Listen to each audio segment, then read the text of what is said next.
Olá, pessoas. Eu sou o pastor Lucas Pins Grafunder, pastor da Igreja Evangélica Luterana do Brasil, aqui em Novo Hamburgo, no Rio Grande do Sul. Eu vou falar hoje sobre teologia da cruz e teologia da glória.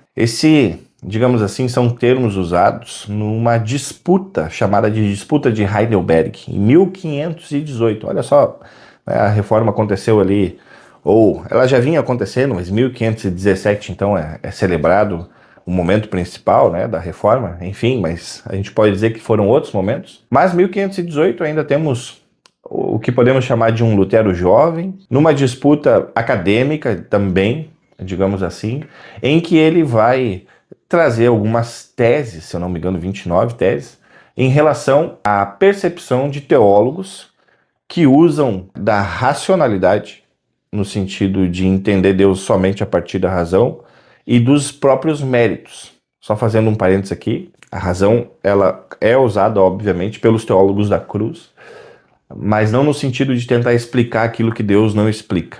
Então, nessa disputa de Heidelberg, Lutero vai trazer que às vezes o ser humano não gosta da graça de Deus, ou o teólogo não gosta da graça de Deus, porque ele prefere se apegar aos seus méritos. Então ele vai dizer que o ser humano pode ter uma inclinação boa, isso já acontece também ali um pouquinho antes de Lutero, no período escolástico. O ser humano ele tem capacidades suficientes para entender aquilo que Deus não revelou. Então, vários fatores vão trazendo alguns méritos em que a revelação de Deus não dá um mérito específico para o ser humano, mas dá um mérito no próprio Deus. Ou seja, não é o ser humano que busca Deus, mas é Deus que o busca. Essa é uma distinção, uma tese de Lutero bem simples para nós entendermos o que é teologia da glória e o que é teologia da cruz. A teologia da glória vai mostrar que o ser humano tem capacidade de buscar Deus, enquanto a teologia da cruz vai dizer o contrário. Não, é Deus que busca, é Deus que vai, é Deus que age, é Deus que faz, é por graça. E aí alguns pontos teológicos a gente poderia usar, vejam, 1518, mas aí trazendo esse conceito de teologia da cruz e teologia da glória para alguns debates posteriores, só para vocês terem uma ideia, nós poderíamos dizer o seguinte, que o teólogo da glória é aquele que tenta explicar às vezes o que o texto não quer explicar de uma forma racional, mas a partir de uma graça, a partir do que nos é dado, a fé que nos é dada. Então vejam só, na Santa Ceia, óbvio que esse é um debate que vem depois de 1518, mas a gente pode usar o conceito aqui. O teólogo da glória ele vai dizer o seguinte, não, na Santa Ceia ocorre uma transformação. O pão deixa de ser pão, o vinho deixa de ser vinho, e aliás, a gente até pode só dar o pão, porque no pão ou no corpo, a gente pode só dar o corpo, porque no corpo já tem sangue.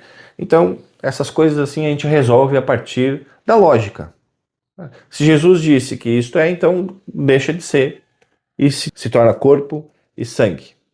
Olha, essa é uma tentativa que a teologia da glória vai usar para tentar entender o que acontece. De uma outra forma, também alguém vai dizer, não, isso é impossível, aconteceu, não pode ser dessa forma, então vamos falar que significa, ou apenas simboliza, ou isso é só uma presença espiritual. Jesus não está falando o que ele está falando. Por quê? Porque a gente não consegue entender. Como é que ele vai dizer que isto é, se aquilo ali para nós é um pão e um vinho? Então o teólogo da cruz ele vai dizer, olha, o que a gramática do texto está dizendo? Vamos usar nossa razão para vermos a gramática do texto, o contexto que está sendo colocado ali. Outras vezes que aquilo foi falado, outras...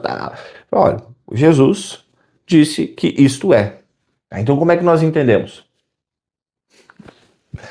Precisamos entender. Nós cremos e confessamos que isto é o corpo e o sangue de Cristo. Ponto.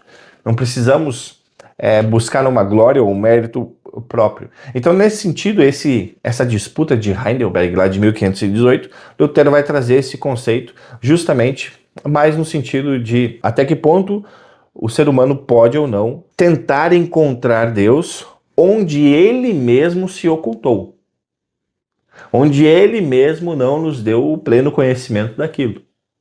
Ou seja, é tentarmos identificar um Deus que nós não estamos vendo, e aí, a partir da nossa visão, da nossa concepção, tentamos enxergar ele. E quando fazemos isso, bom, as interpretações vão ser totalmente diferentes.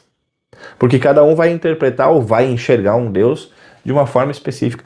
E isso, para quando nós falamos sobre interpretação bíblica, esse é um ponto muito crucial. Então vai nos levar, assim como levou naquela época de Lutero, de 1518, a teólogos falarem que os méritos ou as obras é que alcançam então a salvação, e não o contrário. Nós, né, alguém vai dizer, mas lá na carta de Tiago então fala sobre isso. Não, na carta de Tiago fala que por crermos em Jesus, por sermos salvos, nós fazemos boas obras, e isso é verdade.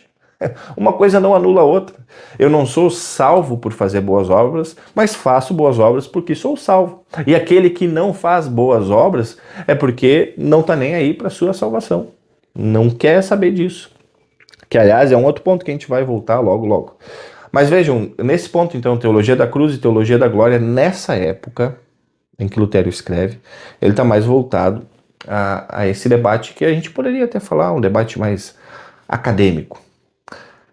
Ao passar do tempo, Lutero não volta a utilizar tanto esses dois termos, teologia da cruz e teologia da glória. Principalmente depois de 1536, ele começa a colocar esse conceito da teologia da cruz no que a gente poderia chamar, e ele mesmo chama, num comentário que ele faz ao texto de Gênesis, das duas igrejas, que começam lá em Caim e Abel já.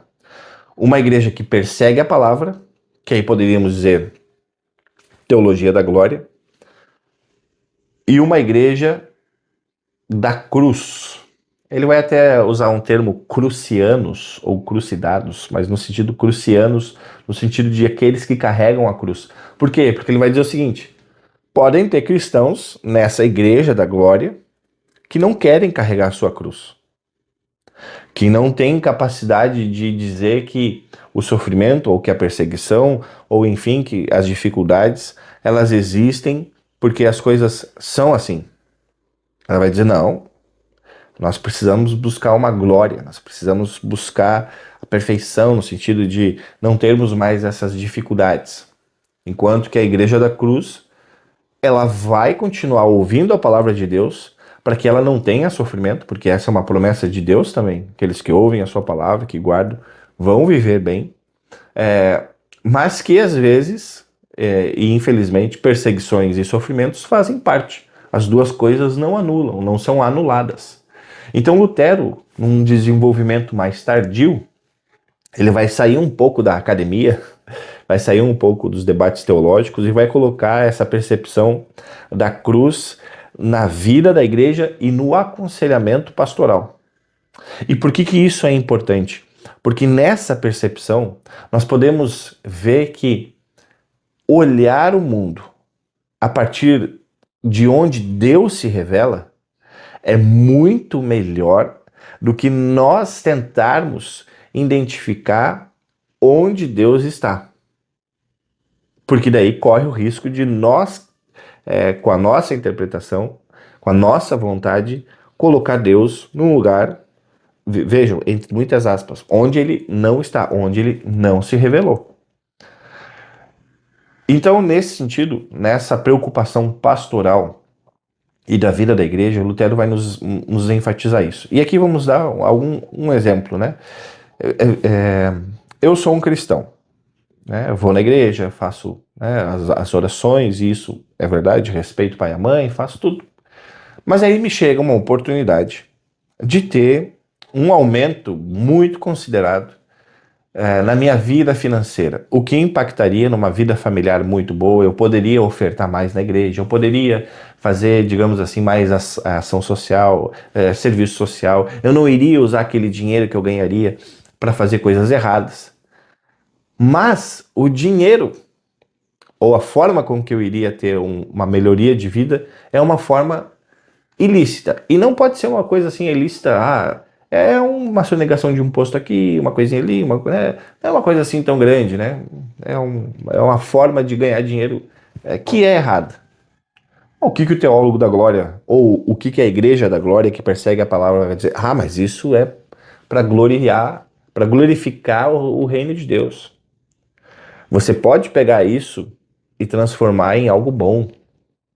Usar essas coisas para algo bom, para ofertar mais na igreja, enfim, para ser que isso é um presente que Deus está te dando, todas essas pataquadas aí. Enquanto que a igreja dos crucianos, a igreja que está na cruz, ela vai orientar, não, isso é errado.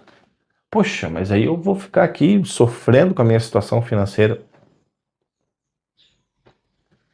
Mas qual que é a explicação? Eu vou continuar assim? Então, para onde eu olho? Se eu não enxergo nenhuma solução aqui, olha para onde você olha. Você olha para a cruz. Você olha para aquilo que Cristo fez.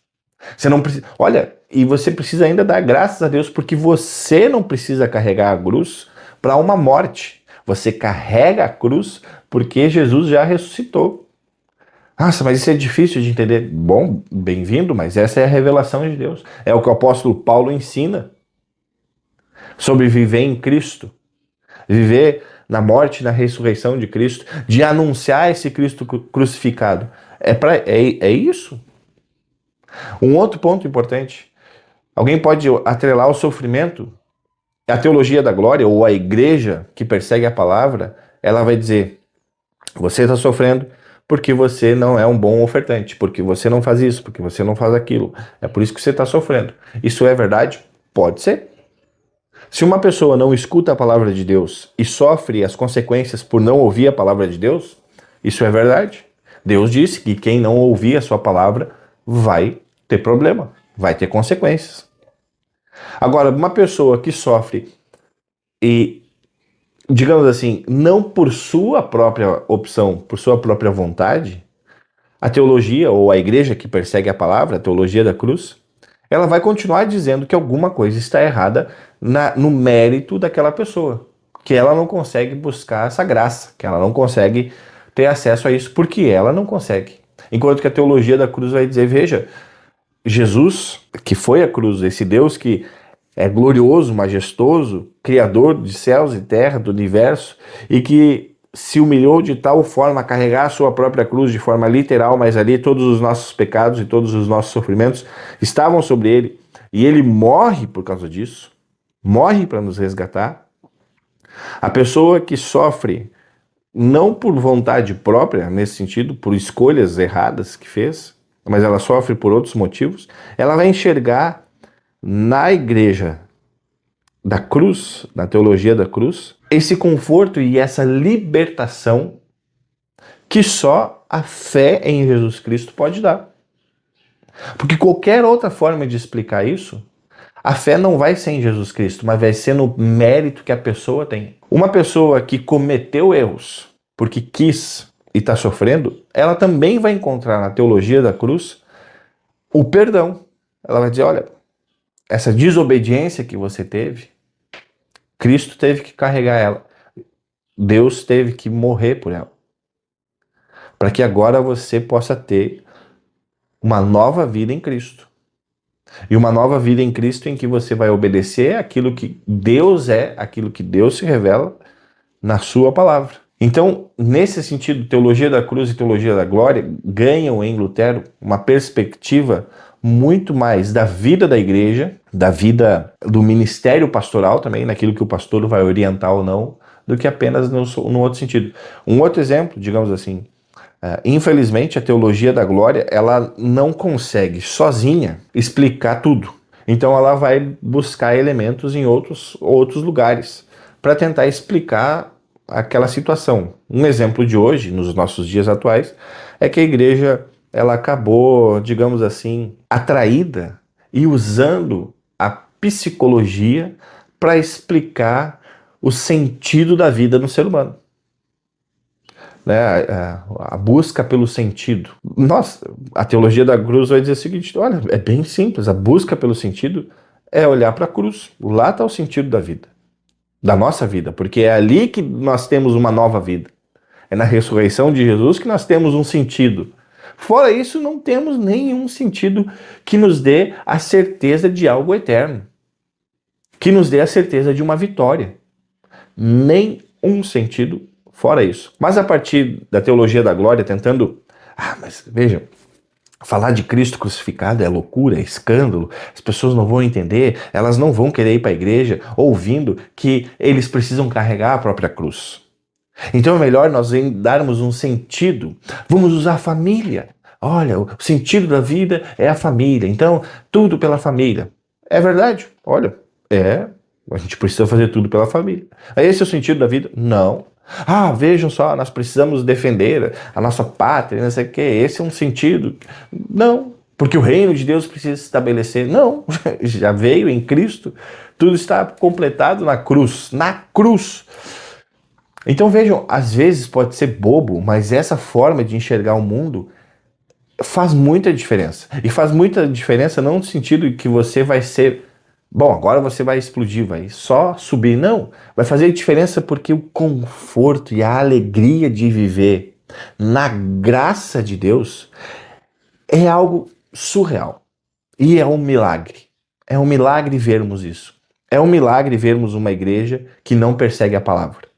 É um milagre. Por isso, quando Lutero, no seu Escritos Tardios, ele vai usar esse conceito de teologia da cruz num outro escrito, ou numa outra conversa, em que ele fala sobre oração, meditação e tentação.